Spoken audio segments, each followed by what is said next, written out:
uang makin banyak beredar, tapi sebenarnya jasa dan barang itu nggak ada. Rumus ekonomi dunia ini, M dikali V sama dengan P dikali Y. M itu money, uang. V itu velocity, kecepatan peredaran uang. Harus sama dengan price, harga, dikali jumlah barang dan jasa yang tersedia. Jumlah dan barang jasa yang tersedia itu dikit, Pak. Ya kan? Nggak, beras itu sampai 100 kali lipat banyaknya di dunia ini, kan? Jasa juga sedikit. Yang banyak itu judi-judi, hiburan-hiburan tak jelas itu tadi, itu nggak termasuk. Tapi duit banyak disedot ke situ. Uangnya makin banyak beredar, kecepatan peredaran uang makin tinggi. Dulu orang bawa Fir'aun itu pakai apa bawa uangnya? Pakai ontak, kan? Lama-lama uang diganti sama uang kertas. Emasnya disimpan di bank, alat tukarnya uang kertas. Lama-lama uang kertas nggak begitu dipakai, pakai kartu. Sekarang pakai NFC, bayar pakai tempel ini bisa bayar, ya kan? Makin cepat peredarannya, uang makin banyak, peredarannya makin cepat, jasa dan barangnya segitu-gitu aja, maka apa yang harus ditinggikan? Ini matematika.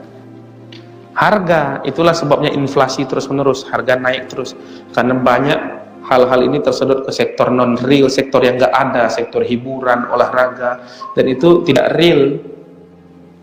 Nah, kita tersiksa, petani tersiksa, semua tersiksa. Siapa yang desain itu? Nah, jadi kalau Bapak masih begadang lagi nonton bola, apalagi pakai taruh-taruhan ke situ, beli kaos bola, beli pula yang asli nih, harus dikunjungi nih, apa namanya, ada tanda tangan ininya, itu termasuklah di dalam yang membesarkan itu semuanya. Saya pernah pergi depan stadionnya Juventus itu, apa namanya, saya pun tidak tahu namanya apa, itu masuk Pak, itu nggak berguna bagi saya ini, tahu pun tidak saya. Nah, jadi ini apa namanya, hal-hal yang memang jadi keseharian kita dan ternyata adalah bumerang bagi kehidupan kita sendiri. Hal yang kita suka ternyata beracun bagi hidup kita. Hal yang menjadi apa namanya, aktivitas kita sehari-hari yang ternyata itu yang membunuh kita dan saudara-saudara kita secara sistemik di dunia.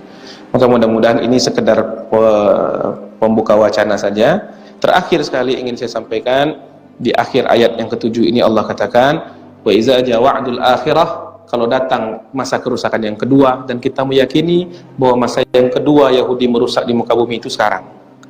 Nah, liyasu'u wujuhakum wa yadkhulul masjida kama dakhaluhu awwal marrah, akan kami muramkan kembali wajah mereka itu, dan hamba-hamba kami yang menjadi aktor, yang menjadi musuh mereka itu akan masuk ke dalam masjid sebagaimana dahulu mereka suka pergi ke masjid. Artinya apa? Yahudi ini akan dimusnahkan, akan dikalahkan oleh generasi masjid. Generasi masjid. Oleh sebab itu kata seorang rahib Yahudi, kami kalau lihat orang Islam itu ibadah-ibadah itu kami tidak takut. Tapi kalau kami sudah lihat orang sholat subuh berduyun-duyun seperti banyaknya mereka sholat Jumat, nah, maka kami mulai takut itu. Kenapa? Berarti banyak orang Islam ini yang menjadi generasi masjid, banyak orang Islam yang sudah hilang munafik dari dirinya. Asqalu sholati 'alal munafiqin salatul isya'i wa salatul fajar. Yang paling susah dilakukan oleh orang munafik itu ada dua sholat, sholat isya dan sholat subuh di masjid.